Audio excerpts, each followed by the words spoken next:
Fort Qu'Appelle Sanatorium, known locally as Fort San, opened in 1919 and was Saskatchewan's first facility for the treatment of tuberculosis. Its earliest patients included many veterans of World War I, who occupied half the beds in its first year of operation. The healthcare facility closed in 1972, but in the inventing years, thousands of gravely ill people passed through its doors.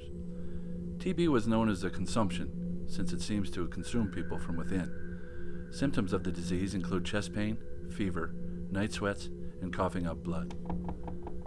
Before the development of antibiotics in the 1940s, a diagnosis of TB was often a death sentence, and on average, 40 people per year ended up in Fort San's on-site morgue in Pasqua Lodge. Bodies that weren't claimed by family members were buried in unmarked graves, back in the hills behind the hospital.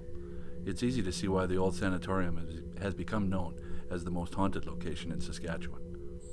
During the 1970s and 80s, the Saskatchewan government operated a school for the arts at Fort San, and workshops in music, drama, art, and writing were offered there. Many ghost stories came from the participants in these workshops, who saw lights flickering and furniture moving, felt freezing cold air in their rooms on summer nights, and heard the sound of little girls' voices coming from the old children's ward. One apparition was so commonly spotted that she was dubbed Nurse Jane. Nurse Jane was often seen folding bed linens near a cupboard or pushing a wheelchair around the grounds.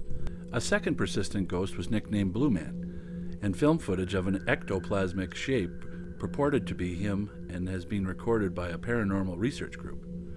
Another very common experience for workshop participants was the sound of a bed being rolled down the red and green tiled hallway in the middle of the night, with no actual bed or orderly in sight. Other eerie stories include the figure of a solemn woman in an old-fashioned nightgown materializing near a window, the shadow of a wheelchair appearing in a doorway, the sound of someone calling for a doctor, and whistling coming from an empty room. One young man attending a band camp forgot his music in his dormitory and returned to get it. He was startled by the sound of a woman singing in the bathroom, as the lodge was male only. When he went to investigate, he found a pretty woman in a dress that fell past her knees, looking at her reflection in the mirror.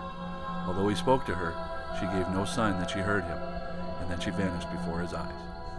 In 1979, several well-known authors at a writer's retreat at Fort San decided it might be fun to do a seance with a Ouija board. They set up a seance in Residence 29, where they were contacted by a ghost named Tom. Tom told the assembled authors that he and his wife Gertrude had lived in Residence 29 while being treated for TB. Tom was angry that his wife had died at the hands of doctors using experimental treatment, and the ghost's anger manifested itself physically during the seance. One award-winning poet was apparently hurled against a wall. Several of the witnesses were so shaken by the experience that they refused to talk about it. One who did described it, "It was as if we had opened a portal to hell."